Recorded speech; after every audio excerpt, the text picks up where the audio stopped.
Alright, so in this video what we'll do is summarize all the results of the kinetic theory of gases.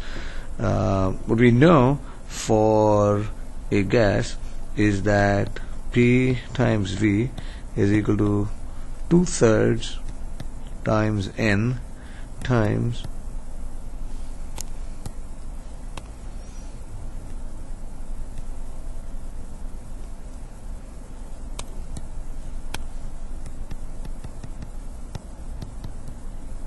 the kinetic energy per particle. Okay, so the pressure times volume ends up giving us this, and when we compare it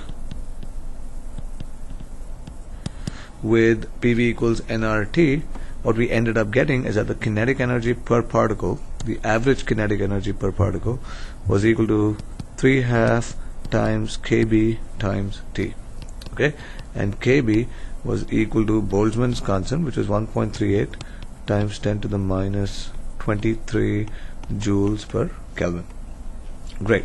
So now that we know this, from here we also obtain the relation that the root mean square speed, okay, the root mean square speed for the particles was going to be equal to square root of 3 times kb times T divided by the mass of each particle, or we also said that this could be written as 3 times RT divided by capital N, where capital M is the molar mass. So this is something that one must keep in mind. So this is mass per particle, and then this capital M here is the molar mass. Now both these expressions end up giving you the same result, so just make sure that if you're using one of them, keep track of which mass you're going to be interested in. Okay, so these are some of the results. Now there's one more thing that we can obtain, which is from this. We know that the K per particle is equal to 3/2 kb times T. So using this we can say that the total translational kinetic energy, okay, for the entire system is going to be equal to capital N times 3/2 kb T. So these are all averages, so it will be capital N times 3/2 times kb times T. Okay, but now what we can do is we can rewrite this kb itself as R over NA and equals T, and if you recognize, what we'll do is we'll rewrite this expression as N over NA times R times T, and N over NA is simply, if you recall, the number of moles of the gas. So this gives us the total kinetic energy or total translational kinetic energy for the gas particles. Okay, now if you have a monatomic gas,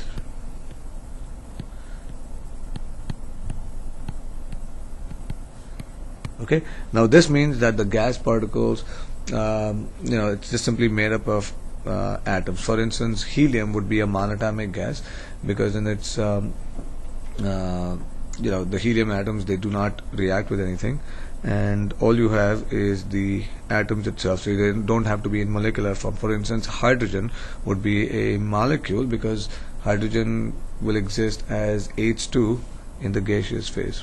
So you have your monatomic gas, and if you have a monatomic gas and if the gas is also ideal, then what we know is that all the energy of the gas is simply due to the energy of motion of the particles, simply due to the kinetic energy. There is no potential energy for the gas. So what we say is that the internal energy, and this is only for an ideal monatomic gas, the internal energy represented by the symbol U is equal to simply the total kinetic energy, which happens to be 3/2 N times R times T. Okay, so this summarizes all the results that you're going to need. Okay, now before we move on, let's just quickly take a look at what the root mean square speed is. Okay, if you recall, what we said is that the particles are moving randomly in all possible directions, and as a result of this, if you were to find the average value of the velocity, just the average value of the velocity, that would end up being equal to 0, because there's an equal possibility of going in to the left or to the right, and this carries on for the x or the y direction. So we know that the average velocity itself is 0. So what we resort to in these cases is determining the average of the square of the velocities. Okay, now if we were to graph the number of particles of a gas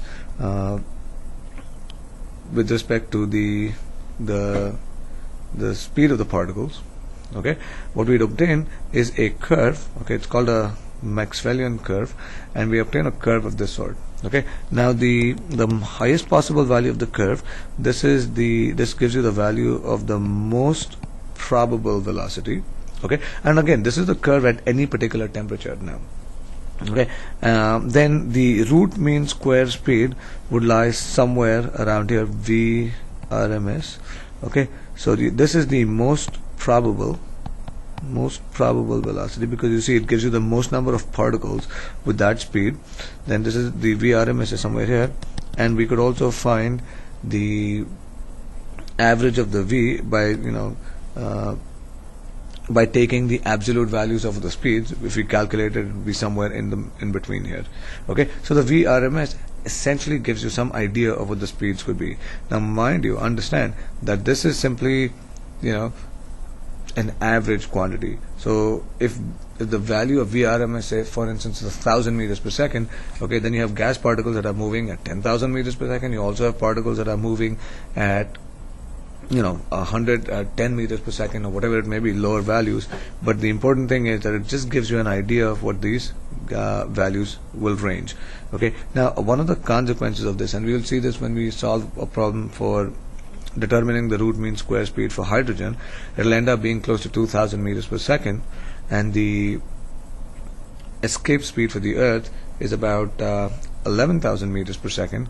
So for hydrogen particles, okay, once again, there are a lot of particles that have these low speeds, but at the same time you have hydrogen particles which will have speeds higher than 11,000 meters per second, and those are the particles that have lost, okay, that we have lost from the earth. Like, those particles are gone, they have escaped the earth, they do not exist here anymore.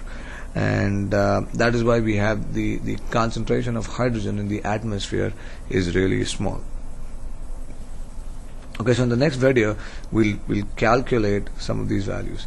Also, I want to point one thing out, is that this is at any particular temperature. Okay, now if it was a higher temperature, okay, then basically what would happen is that this distribution would move to the right. So this would be T2, that would be greater than T. If it was at a lower temperature, then the T would be, say, distributed somewhere over here. So this would be T3, that would be less than T.